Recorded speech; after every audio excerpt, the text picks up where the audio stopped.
Well, hello, this is Melissa Claypool, and I am completing my assignment for the Google class Part 2.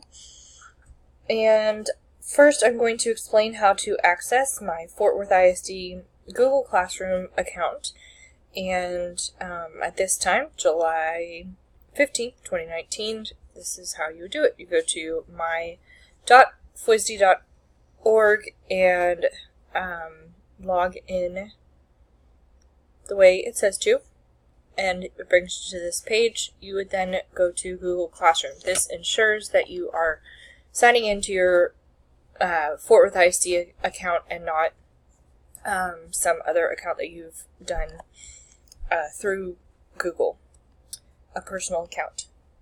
Okay, so in Google Classroom, first you can click on this to set up a class or join a class, and you can also access the Google Apps through here, through this little waffle over here. And I'm going to go into my Google Academy that I set up here, and as you can see, here are two other ones that I've started playing with, even though I've not yet used Google Classroom with any students, although this one I did have one student join just to play with. Okay, so some of the settings in your stream, you can set it up in your settings to be able to allow students to type right here or not type right there, and you can decide that in settings. Under General and then Stream, you can click on the arrow and decide whether or not you want students to be able to post or comment. You can also change some of the class details that you set up at the beginning. You can also change the class code if needed or disable it. Okay, and let's see here. Classwork is where you can set up your assignments. You can also add teachers. Hi. And grades, which I haven't had any students submit. So also how to add an assignment. So we'll go to Classwork and create. We'll go to just a plain old assignment, and we will add a title to it. Testing 1, 2, 3. You can add instructions, you can add the points, and I can assign something from my Google Drive, as I just did for the last assignment. So I can go to my drive and click here and do something that I've already set up. I'll just pick the first one, and then I can ask the students to take the quiz and submit it. I can add a due date. I can also schedule it or save it as a draft if, for example, my kiddos run in the room and start grabbing pretzels out of my bag, for example. I can also click whether or not I want the grade to be imported, and that would show up in my grade section. So then I can also add a link, I can add a video, I can upload a file, and then they can download it, work with it, and redo it. The one thing I did notice, I was playing around with it on my iPad, is if a student wanted to do this at home, they would have to download, as far as I can tell, they would have to download Google, the apps. Like, they'd have to download, if you wanted them to turn in an assignment in Google Docs or Google Slides, it would not allow my son to edit unless we downloaded the app to our device at home. So if somebody did not have the proper tools at home, then the student might have trouble trying to edit and might feel frustrated that they didn't know how to edit their Google Doc that they tried to work on. So that's just something to think about. Okay, so then I can assign it, and it would show up in the student's news feed. So then also how to create a quiz. And notice that showed up here and did not show up in Welcome or Social Studies because I did not select a section for it to go to. So if I do a quiz, I can put quiz attempt professional development. Nope, that's not the quiz title. Quiz attempt.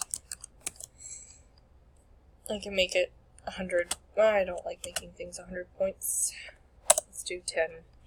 No due date. Topic, I'll put it under social studies. I don't really, whoops, not welcome. Social studies.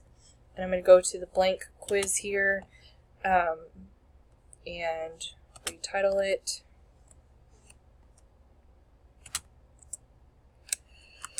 Quiz attempt for PD. Quiz attempt for PD, and then I can have a description if I want. Untitled question, let's change it to how are you today?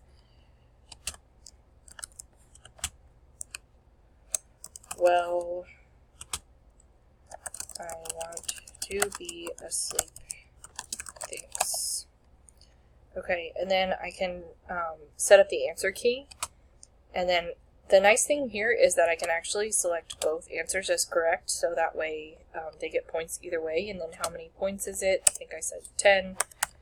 So that makes it become a participation grade for something like this. I could always make it 0 points, but if I want it in the grade book, then I can do that. Then I can change the restrictions so that way it doesn't make them sign in again. I can collect their students' email addresses. Okay.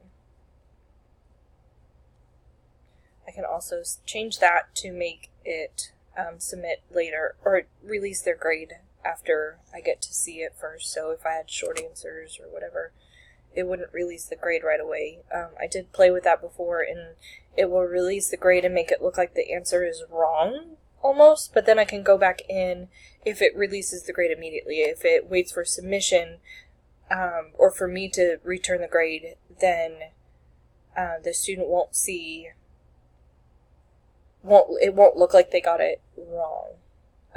It'll be just not submitted yet. So so if you have a short answer in there, it won't give them all of the points until the teacher's reviewed it and changed the points. So be sure to know that. I can also, change the, ooh, that's bright. That's okay. The theme up here. And then here is where you can, change the link or anything like that. But since it's already in here, notice that it still says blank quiz, but if I click on it, it does still bring me to the one that I worked on. So even though it doesn't say change the label here, right here when I'm working on it, it does actually link to the one I was just working on. And then you can assign it here to schedule for a later date, or I can just go ahead and assign it. I did learn that if you assign it, you cannot go back and change for it to be scheduled. If you go ahead and push assign, you'd have to delete it and start over. Okay, so I'm going to push assign. And then how students are going to be added to the classroom, you do need to go to people and then add students. I will say not to use this because on the students' end, they're not going to be able to see the invitation anywhere. So don't invite the students that way. Instead, you need to go to here where it says the class code, and then the students are going to go into their my.fwisd.org account. They will click on Google Classroom, and then they'll click on the plus, and then they will type this in. So if you have any students that have trouble typing in, like if you have younger students, you might have a place where they could copy and paste that somehow, maybe on your desktop in your classroom or something, so they could copy and paste that, especially if you have any students with that have been diagnosed with dyslexia and have trouble with some of these letters. So if you have any trouble like that, I would definitely download or save the code in like a Word document to the desktop, and of course the students could change it if it were in there, but you could do it somehow, I suppose, maybe in notes, I'm not sure, but just a thought for the young ones. Okay, I think that's all of my 5 items that I needed to describe, and as usual I have talked much longer than needed, but that's okay. Hopefully the feedback will be helpful.